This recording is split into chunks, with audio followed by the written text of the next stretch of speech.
Well, I'm sitting here at the HKC booth at Computex 2026 to look at a couple of their brand new gaming monitors, and one of the things that I was really enjoying is playing this extreme racing rig. Now, if you're familiar with racing rigs, normally people hook up multiple displays, use VR headsets, that sort of thing. Triple 4K is quite common, 32-inch size, but what HKC have here is the largest gaming monitor I have ever seen. This thing is absolutely enormous. They tell me this is an 83-inch gaming monitor. They tell me this has a resolution of 11,520 by 2160. It is at a 60 hertz refresh rate, but this is an insanely large monitor. It is super wide, super massive, and yeah, we'll get into a few more details about this one after this. Our 2026 Computex coverage is brought to you by MSI and their GeForce RTX 50 series graphics cards, including flagship models like the Supreme Liquid and Vanguard, both of which delivered class-leading results in our testing. Powered by NVIDIA's Blackwell architecture, RTX 50 series GPUs are the ultimate way to experience ray tracing, delivering more realistic lighting and visual fidelity than ever before. You'll also benefit from AI-powered DLSS 4.5 frame generation and NVIDIA Reflex for smoother, more responsive gameplay. So for more information on MSI's GeForce RTX 50 series of graphics cards, please check the links in the video description. Finally, a big thank you to G.Skill for helping to make our Computex trip possible this year. G.Skill offers an outstanding range of DDR5 memory with AMD Expo and AMD Expo featuring ultra-low latency support specifically designed to maximize AMD Ryzen performance. So for more information, please check the links in the video description. So of course what you saw in the intro there is this crazy triple 32-inch monitor setup that they're sort of showing off here. So while it is an 83-inch monitor in terms of its vertical distance, they tell me this is the equivalent of three 32-inch 4K panels side by side. These are all using VA LCD technology. And it is I guess what they told me is sort of like a handmade prototype. This is not a panel that is in mass production at the moment. They are just exploring what it could look like to offer this, I think Simon from TFT Central described it as like a super ultra wide. We already have ultra wide that's 21:9 aspect ratio. We have super ultra wide with 32:9 aspect ratio, like your double 27-inch 1440p options. And this, I guess, because it's triple monitors, is super ultra wide. So yeah, essentially they're just bringing it to Computex to explore whether there's going to be any interest in this sort of product. Is this something that gamers are getting excited about? Are they going to be interested in buying a product like this? Are other companies going to be interested in buying a panel like this to integrate into their monitors? And so, yeah, that's why they've brought it here. But it's something that has no firm price, no firm release date. It's, again, I believe they said it's like they hand-stitched multiple panels together to get it working. There are some, I guess, limitations to this specific version that they're showing here. So while it does have this massive 11,520 by 2160 resolution, it's only at a 60 hertz refresh rate. I assume there's some pretty significant scalar limitations that prevent it from pushing up even higher than that. Even to max out like an NVIDIA GeForce GPU, a 50 series GPU, it's hard to get, for example, 240 hertz at this resolution. Even 120 hertz or 144 hertz can be a bit of a struggle and really maxes out those GPUs. So that is probably the main limitation that I think of when it comes to this. Is this going to be a viable product for gaming? 60 hertz probably isn't quite enough. But then again, the performance requirements of this massive resolution, you're not going to be running too many games at high frame rates on this particular sort of display. So yeah, 48:9 aspect ratio. It is extremely immersive sitting here using it.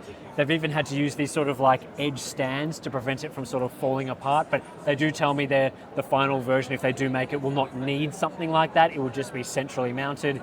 But yeah, very crazy thing that I've never sort of seen before. Oh, I should mention, it is curved, 1000R curve, and I'm a bit of a curve hater. I'm not the biggest fan of your significant curves, but I feel like with this particular monitor, 1000R makes sense. With this gaming, with this sort of simulator racing rig that they've got here, the distance from the panel to the racing rig works really nicely with the 1000R. When I talk about me not liking 1000R, it's typically at a bit of a shorter viewing distance, a bit closer to the panel. But with this, I feel like it makes a lot of sense. And when you're really staring at it front on and you're sort of feeling what it's like for your field of view, it envelops the whole sort of area, which is, yeah, really impressive. So don't know what will come of this monitor. Hopefully we'll see it in the future at some other point. But yeah, let's get into some products now that actually will be coming to market in the near future. So the first monitor I wanted to look at here at HKC is actually an update from what we saw at CES 2026 earlier this year.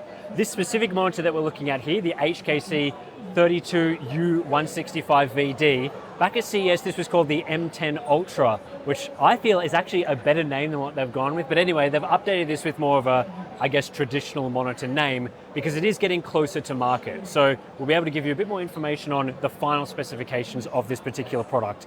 The thing that's the most interesting about this is that HKC have an exclusive deal to produce RGB mini LED gaming monitors. So essentially, with a lot of the mini LED products that we've seen previously, they just use your standard traditional white LEDs in a grid of LEDs so that you can use it for local dimming.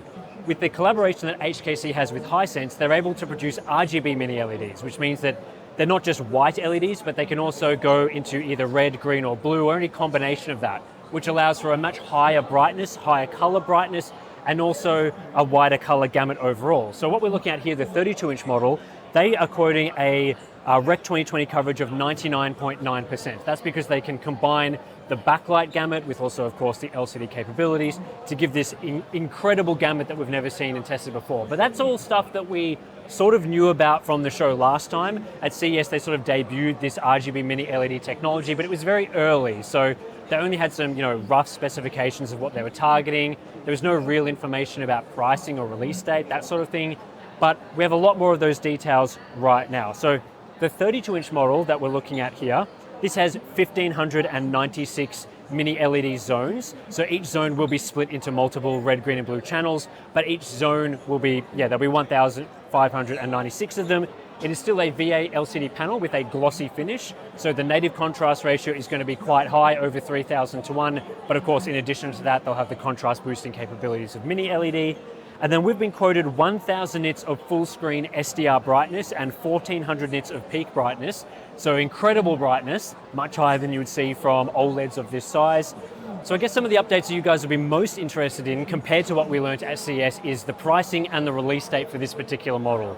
So HKC tell me that this product will be coming under the HKC brand to the North American market for a start, so that's good because HKC is historically largely focused on the Chinese market, but they will be bringing this to the North American market. I've been told towards the end of the fourth quarter or perhaps early the first quarter of 2027, just depending on the manufacturing timeline. And they're also quoting a price of around $900 US. That is converted from the Chinese price, but they're telling me if they were to bring this, well, they say they are bringing it to the US, but they haven't quite finalized the specific US price, but you know what I mean. The pricing is expected to be around $900 US, which I feel for a 4K RGB mini LED monitor, 165 hertz, lots of mini LED zones, high peak brightness, that's going to be quite competitive with a lot of the OLED options that we're seeing, because historically, at least from what I've seen in the market, 32-inch mini LEDs have been more expensive than OLED alternatives, at least some of the models that we've been testing. So to have high-end capabilities matching the price of OLED, I feel that will, give people the option if they want a monitor specifically for high levels of HDR brightness or for things like, the lack of burn-in that you get with using an LCD versus an OLED. Also, new to the show here that we didn't see at CES is a 27-inch version that also uses the RGB mini LED backlight. So that's the 27U165D. It has slightly reduced specs and actually quite a different panel than what we've seen with the 32-inch model. So the 32-inch is a VA LCD, the 27-inch is an IPS LCD, still at 165 hertz. They're quoting 1,152 local dimming zones. So again, a lower dimming zone count than the 32-inch model, but that should create similar dimming zone density. Again, still the RGB mini LED. Brightness specs, display HDR 1000 instead of display HDR 1400, so 550 nits full screen, 1000 nits for your peak SDR brightness, and slightly reduced color gamut as well. Still Rec 2020 coverage of 95%, which is much higher than we see from normal LCDs or OLEDs, but not quite the 99.9% that we see with the 32-inch model. The other difference is, as you will have seen from the 32-inch model, which is glossy, the 27-inch version is matte. I'm not quite sure why they've made that change. I would like to think that both models should probably be glossy as that high-end HDR monitor, but it's not, so maybe a little disappointing for people. That monitor, again, same sort of time frame, around the fourth quarter of the year or early 2027. Again, it should be brought to the North American market, but they're quoting a price tag of $650 US. So again, I feel that's quite competitive for a 27-inch 4K product with all these HDR capabilities. We'll have to test the performance, of course, when they are released. But yeah, it's good to see HKC, I guess, expanding into new markets with these types of products that are exclusive to them and not available from other brands. So lastly, I've just come across the Ant gaming section of the HKC booth, and what they have here is the Ant 25 ASF, which is a 1000 Hertz native 1080p gaming monitor in a 24.5-inch esports sort of size.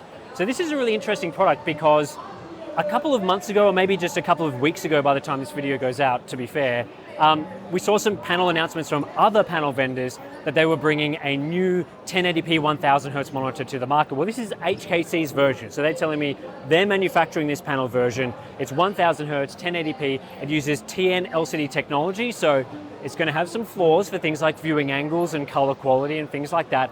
But it's going to offer extreme performance in terms of response times. Again, maybe not quite at the level of OLED technology, but I believe some of those other 1000 Hertz panels that we've seen are IPS LCD.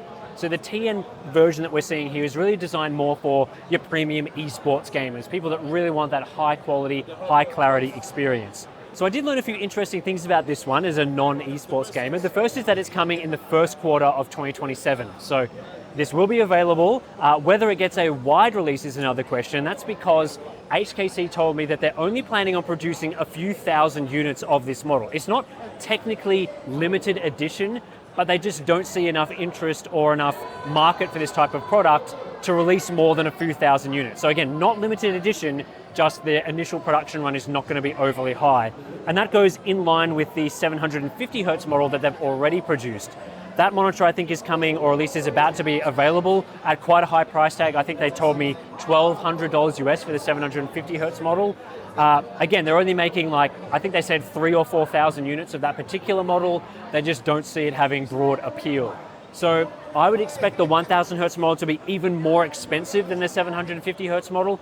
But of course, because it's sort of that limited edition product, it makes sense why it is at a high price, not a mass market sort of thing. So yeah, I mean, Balin was using this earlier. He was saying that it was running really, really smoothly in this game, which isn't necessarily an esports title. We can't use the UFO test and that sort of thing on it. But yeah, it felt really, really smooth and nice to use, to me at least. So again, the performance will be interesting, and especially how competitive it will be up against some of the other high refresh rate options on the market. But HKC have you covered if you do want that premium esports experience. The one thing I don't know about this one is backlight strobing support, because obviously that's something a lot of gamers like with these high performance TN LCDs. Don't have any details on that for now, but once it comes to market, we'll have a bit more to share on that one. We should be seeing this at CES 2027 is what I've heard. So hopefully we'll have a few more information and details then. So yeah.